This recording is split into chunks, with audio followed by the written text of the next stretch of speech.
নমস্কাৰ আপোনালোকে চাই আছে অসম সংবাদ 24 ঘণ্টা। আজি আমি অসম সংবাদ 24 ঘণ্টায় আহি উপস্থিত হৈছোঁ ঢেকিয়াজুলি ৰাজচক্ৰ এলেকাৰ হিঙৰিৰ কালিস্থানত। আৰু হিঙৰিৰ কালিস্থানত আজি পুৱাৰ ভাগত সংঘটিত হৈছে ভয়ংকৰ পথ দুৰ্ঘটনা।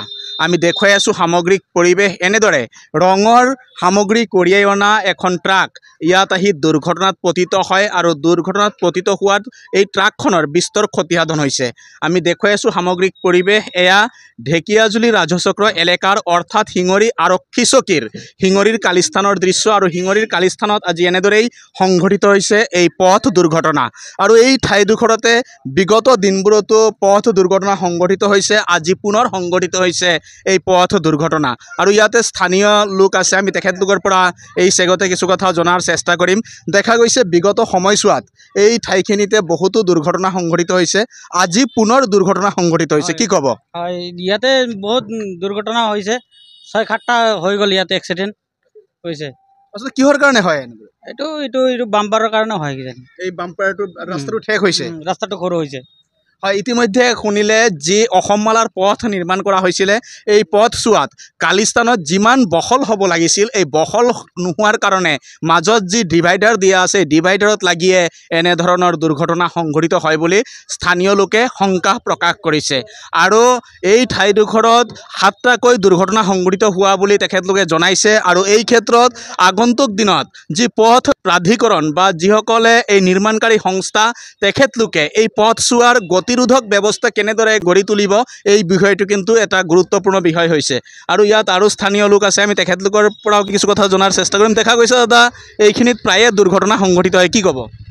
নাই, এইখিনিত মানে এটা কথা কি হ'ল, মানে ৰাস্তাটো অকণমান ইয়াত হেৰিও হৈছে, মানে ঠেক হৈছে। ইয়াত মাজত এইটো দিয়াৰ ফলত মানে ইয়াত মানে ক্ৰছ কৰিব নোৱাৰে, ইহঁতে আহি কিনে ইয়াত ডাইৰেক্টলি হেৰি কৰি দিছে। সেইকাৰণে আজি সেইটোৰ কাৰণেহে এইটো দুৰ্ঘটনা হ'ব হেৰি হৈছে। আৰু ইয়াত যদি এইটো সময়ত মানুহ থাকিলে হয় তেতিয়াতো বহুত থাকিলেতো আৰু ক'বলগীয়া একো নাই, ইয়াতো বচাবৰ কাৰণে বহুত টান হৈ গ'লে হয়। ইয়াত সন্মুখতে আৰু দোকান আছে, বহুত মুস্কিল হৈ গ'ল হয়। মানুহ নাই, গতিকে এতিয়া অলপ ৰক্ষা হৈছে মানে। হয়, ইতিমধ্যে শুনিলে স্থানীয় লোকে কথাখিনি জনাইছে ইয়াত যি ডিভাইডাৰ দিয়া হৈছে পথৰ বহলীকৰণ কম, তাতে আকৌ মাজত যেতিয়া ডিভাইডাৰ দিয়া হৈছে তেতিয়াই এনেধৰণৰ দুৰ্ঘটনাসমূহ সংঘটিত হ'ব ধৰিছে।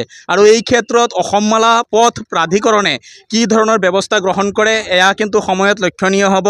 আৰু এই পথত কিন্তু কোনো ধৰণৰ গতিৰোধকো নাই, যি গতিৰোধক থাকিব লাগে এই গতিৰোধক নথকাৰ কাৰণেও দুৰ্ঘটনাৰ পৰিমাণটো কিছু বৃদ্ধি পোৱা বুলি একাংশ লোকৰ অভিযোগ আছে। এই ক্ষেত্ৰতো আমি স্থানীয় লোকৰ পৰা কিছু কথা জনাৰ চেষ্টা কৰিম। এই দাদাজনৰ পৰা আমি এই বিষয়ে কিছু কথা জনাৰ চেষ্টা কৰিম। দাদা, দেখা গৈছে এই পথছোৱাত যিধৰণে গতিৰোধক হ'ব লাগিছিল গতিৰোধক নাই, এই ক্ষেত্ৰত কি ক'ব? এই ক্ষেত্ৰত মানে কি ক'ব, ইয়াত এইটো ৰাস্তাত মানে বিগত কেইদিন ধৰিতো আপুনি চায়ে আছে, মানে কেইদিন পিছে পিছে দুৰ্ঘটনা হৈয়ে থাকে। স্পীড ব্ৰেকাৰৰ কাৰণে হৈ থাকে। সন্মুখত যদি এটা ভালকৈ স্পীড ব্ৰেকাৰ দিয়া থাকে তেনেহ'লে গাড়ীটো আহি তাত অলপ প্ৰেছটো কমি যায়, কমাৰ পিছত ইয়াত ভালকৈ ইহঁতে ক্ৰছ কৰিব পাৰে। স্পীড ব্ৰেকাৰ নাই, এই যেনেকুৱা দিছে এইবিলাক কাম নহয়। ভালকৈ স্পীড ব্ৰেকাৰ দিলে অলপ ৰক্ষা হ'ব, মানে নহ'লেতো কেইদিন পিছে পিছেতো এক্সিডেণ্ট হৈ আছে, আপোনালোকে চাই আছে।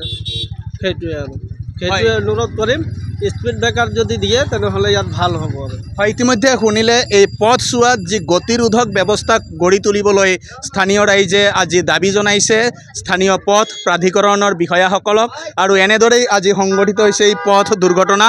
আৰু এনেদৰেই প্ৰকাণ্ড ট্ৰাক এখন দুৰ্ঘটনাত পতিত হৈছে। আৰু এই দুৰ্ঘটনাত কোনো লোকৰ মৃত্যু হোৱা নাই যদিও কিন্তু কথমপি প্ৰাণ ৰক্ষা পৰিছে বাহনখনৰ চালক হেণ্ডিমেনে। আৰু এই ক্ষেত্ৰত আগন্তুক দিনত কি ব্যৱস্থা গ্ৰহণ কৰা হয় সেয়া সময়ত লক্ষণীয় হ'ব। আৰু আমি দেখুৱালোঁ সামগ্ৰিক পৰিৱেশ, এয়া হৈছে হিঙৰি আৰক্ষী চকী এলেকাৰ হিঙৰিৰ কালিস্থানৰ দৃশ্য। আৰু সকলোৱে অসম সংবাদ 24 ঘণ্টা চাই থোৱাৰ কাৰণে মই প্ৰশান্ত বৈশ্যই হিঙৰিৰ কালিস্থানৰ পৰাই সকলোলৈ ধন্যবাদ জ্ঞাপন কৰিছোঁ।